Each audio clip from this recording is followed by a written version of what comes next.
Class 8 subject Sanskrit lesson 5। रक्षणीया हि धनेव, क्योंकि धन की रक्षा करनी है। यथा माता पुत्रान् स्वदुग्धेन पोषयति तथा धेनुः अपि स्वदुग्धेन मानवान् पोषयति, अतएव भारतीयाः जनाः तां धेनं मातरम् इति कथयन्ति।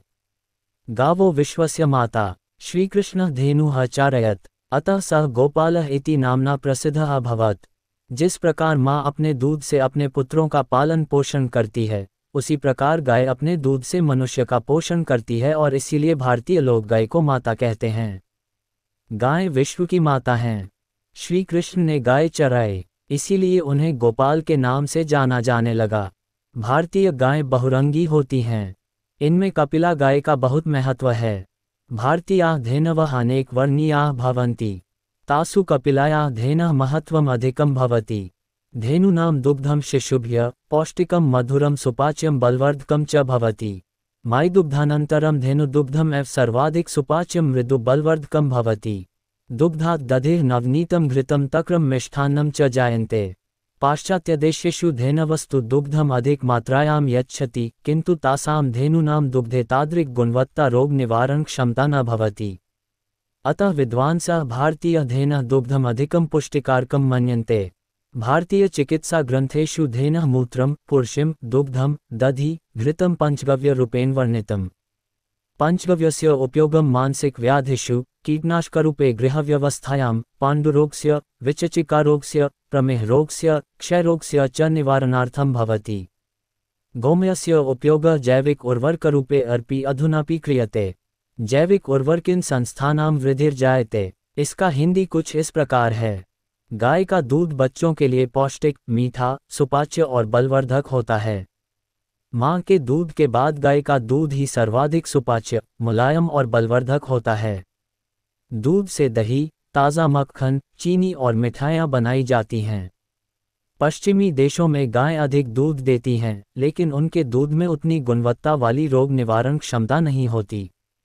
इसलिए विद्वान भारतीय गाय के दूध को अधिक पौष्टिक मानते हैं। भारतीय चिकित्सा ग्रंथों में गाय के मूत्र, खाद, दूध, दही और घी को पंचगव्य बताया गया है। पंचगव्य का उपयोग मानसिक रोगों में, घरेलू प्रबंधन में कीटनाशक के रूप में पीलिया, चिकन पॉक्स, दस्त और तपेदिक की रोकथाम के लिए किया जाता है। गाय के गोबर का उपयोग आज भी जैविक खाद के रूप में किया जाता है। जैविक खाद संस्थानों के विकास को बढ़ावा देती है। अतएव भारतीय जनजीवने धेनुः स्नेहः आदरश्च आस्ताम्। भारतीयेषु प्राचीन राज्येषु गौशाला विभागस्य व्ययस्य पृथक् प्रावधानम् आसीत्। अधुना अपि राज्य सर्वकारेण केन्द्र सर्वकारेण समये समये गौशाला कृते अनुदानं दीयते। अनेकेषु राज्येषु गाववधस्योपरि प्रतिबन्धाः सन्ति। भारतीय संविधाने अपि राज्यस्य नीतिनिर्देशक तत्त्वेषु गोरक्षायाः प्रावधानं वर्तते।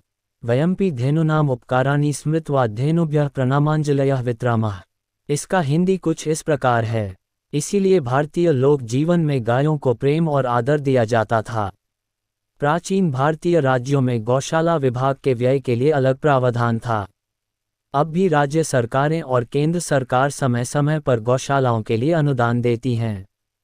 कई राज्यों में गोहत्या पर प्रतिबंध है। भारतीय संविधान राज्य के नीति निर्धारक तत्वों के बीच गाय संरक्षण का भी प्रावधान करता है। हम भी गायों के लाभों को याद करते हैं और उनके प्रति अपना सम्मान व्यक्त करते हैं। भारतीयेषु महापुरुषेषु विष्णोः परमधाने भूरिशृंगा धेनवः न्यवसन्।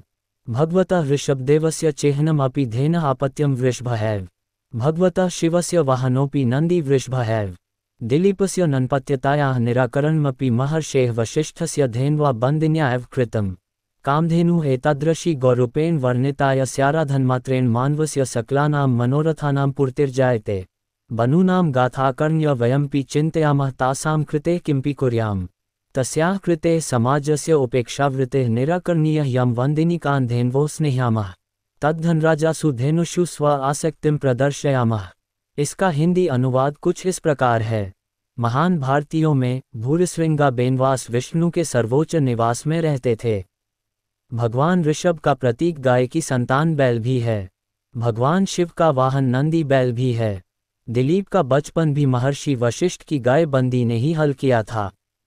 इच्छा गाय को ऐसी गाय के रूप में वर्णित किया गया है और इसकी पूजा करने से ही सभी मानव इच्छाएं पूरी होती हैं।